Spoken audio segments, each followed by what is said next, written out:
Hello, my name is Keith Miller and I am the debate coach at Rock Creek High School, and this is the instructional video for how to judge debate here on the 29th. I'll probably make a couple of videos, this and then one that a little bit more specific in some key areas, but this one's the general one.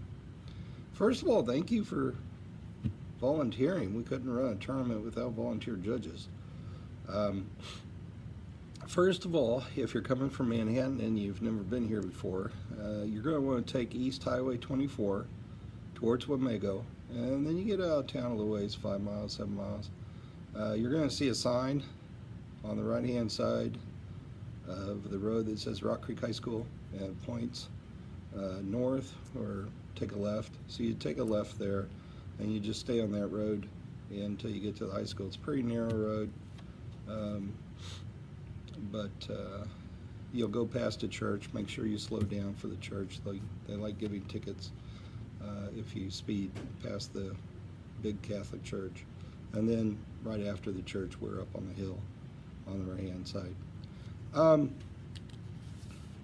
So first of all, you come in to the main area, and that's our kind of our lobby area, and we're going to use the concession stand this year as the judges check-in, and that's where you go in, check in, and tell them your name, and then they'll give you a ballot for whatever round it is you're judging. If you could get out here 15-20 minutes before your first round, that'd be great.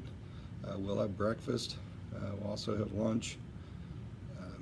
Round one's at 8, so if you could show up at 20 till, that way it doesn't work real well for judges to show up at 8 for an 8 round, because we got to get you checked in, and then also by the time 8 o'clock hits, we're looking to get substitutes in.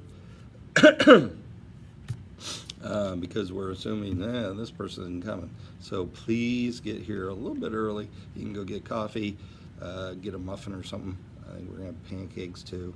So if you want to grab a bite to eat, that'd be great. But we'll give you a ballot, and the ballots look like this. There's a ballot. Okay. And it'll have the round and the room and your name at the top. Boom, boom, boom. And then I'll have the affirmative code and then the negative code. We don't use school names, so you won't be biased either for or against anybody. And then before the round starts, the students need to write in their names, who is doing what. And then you'll notice it says comments for the affirmative, comments for the negative. So when the affirmative team's up there, you write down what they do well or what they need to work on. And when the negative team is talking, same thing, what they do well, what they need to work on. And I've also attached a judging information sheet to this video, so in case you want to look at it, it gives, among other things, comments, some general comments that kids need to work on. It's still pretty early in the season, so things will, might be pretty rough. For a lot of kids, this will be their first tournament. So yeah, it's a learning experience. So, and then at the bottom it says reason for your decision. You have to tell why you voted for one side or the other. So, and then once you have that filled out, and then you notice it has these little parentheses out to the side, you have to rank the kids 1, 2, 3, 4. Who did the best job? Who did the second best job? Gets the 2. Third best gets the 3, and the fourth best was the 4. Now, if you're going to vote for this side, then their numbers can't add up to 6 or 7. They have to be either a 5 or 4 or 3, because you can't have speakers with worse quality points than the losing side.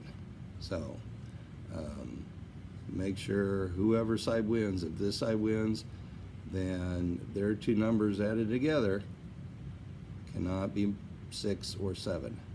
They can be 5. You could have a 2 and a 3, that's 5. Or a 4 and a 1, that's 5. Or you can have a 1, 2 or a 1, 3, that's fine.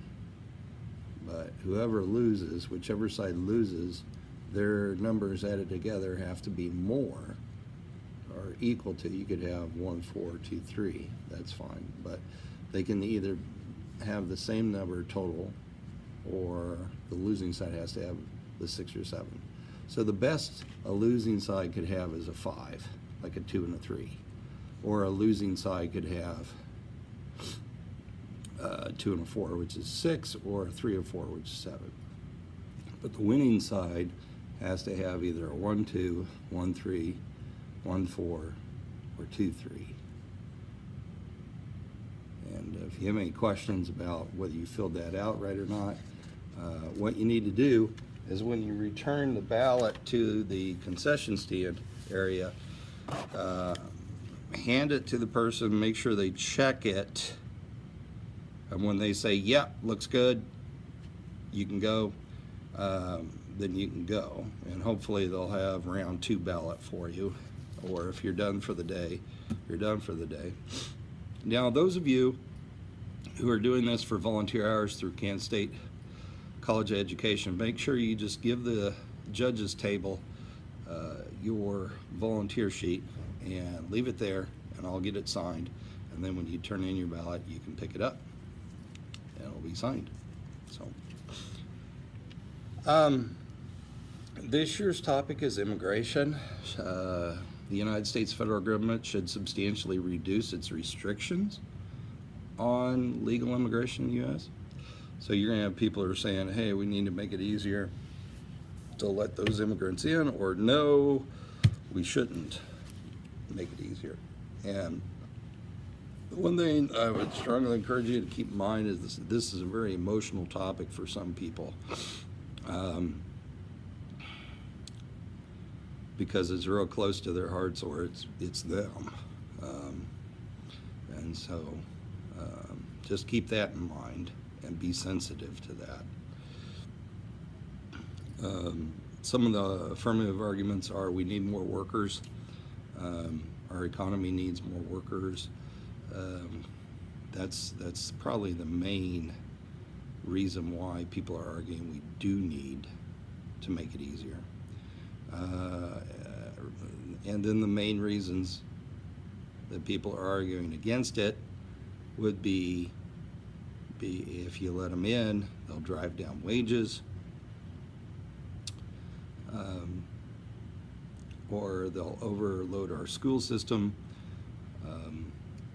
overpopulation, overcrowding, that kind of thing. So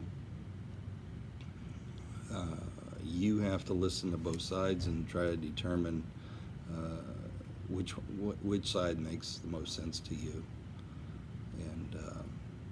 And if you're struggling with something, like if the kids read evidence and they're fighting over evidence, which happens, ask to see, when the debate is completely over, ask to see the evidence. Read the evidence. Say, hey, I want affirmative team, I want this evidence. Negative team, I want this evidence. And sit down and look at the evidence, because sometimes these kids don't read all that great, or they read too fast, or you miss something. But if you take the time, look at the evidence before you make your decision, you can do that. And if it's a really close round, I encourage you to do that. Just don't take a half hour to figure it out. I mean, these kids got to move on. So look at it, a couple minutes, give the evidence back, and get them going to their next round. So if something pops up, car wreck or something, and you can't make it for some reason, or you're running late, please text me at 785-456-5891.